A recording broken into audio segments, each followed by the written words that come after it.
África.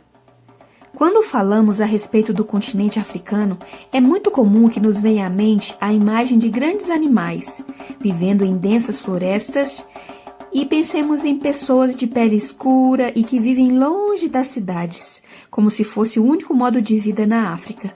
Alguns ainda mencionam o deserto do Saara, localizado ao norte do continente, onde vivem há muito tempo alguns beduínos e antigos povos nômades. Em um primeiro momento, dificilmente nos lembramos de que existem grandes metrópoles neste continente, ambas com aproximadamente 8 milhões de habitantes, constando na lista das 20 maiores cidades do mundo. Dada a extensão do continente, é comum esquecermos que além do deserto do Saara, também há montanhas altas e frias, como a que encontramos na Tanzânia e no Quênia. A população do continente africano foi estimada em aproximadamente 1 bilhão de habitantes.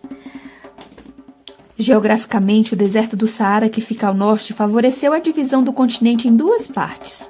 A menor é chamada da África do Norte e reúne 7 países, entre eles o Egito. A maior parte do continente forma a chamada África Subsaariana e reúne todos os demais países, cuja população, em sua maioria, é negra. África, um grande continente.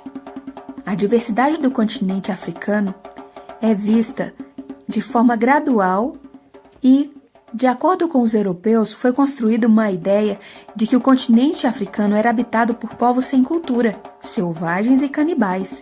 Essa era uma visão racista que deixou marcas até os nossos dias.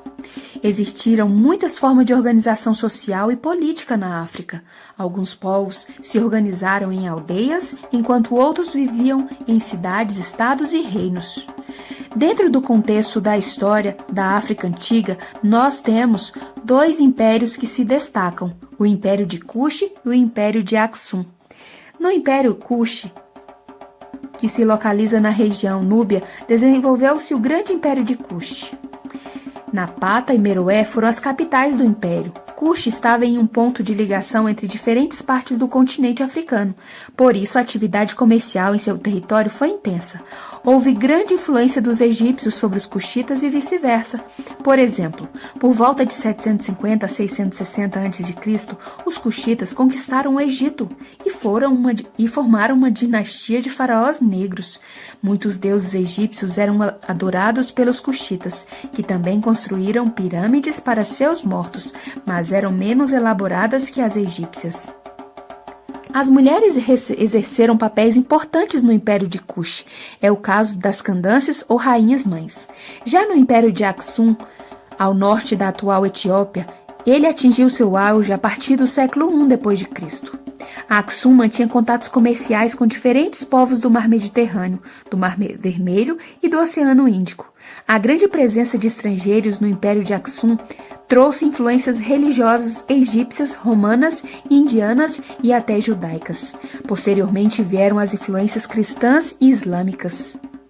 Na África subsaariana, durante a Antiguidade, prevaleceram as chamadas comunidades tradicionais, cujas populações viviam principalmente em aldeias.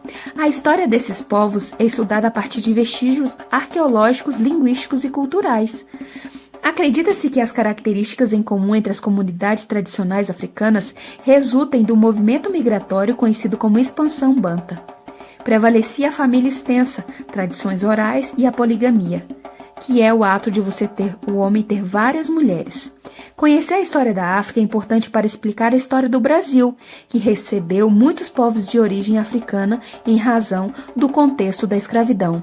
Conhecer a história da África é conhecer a nossa história e as nossas origens.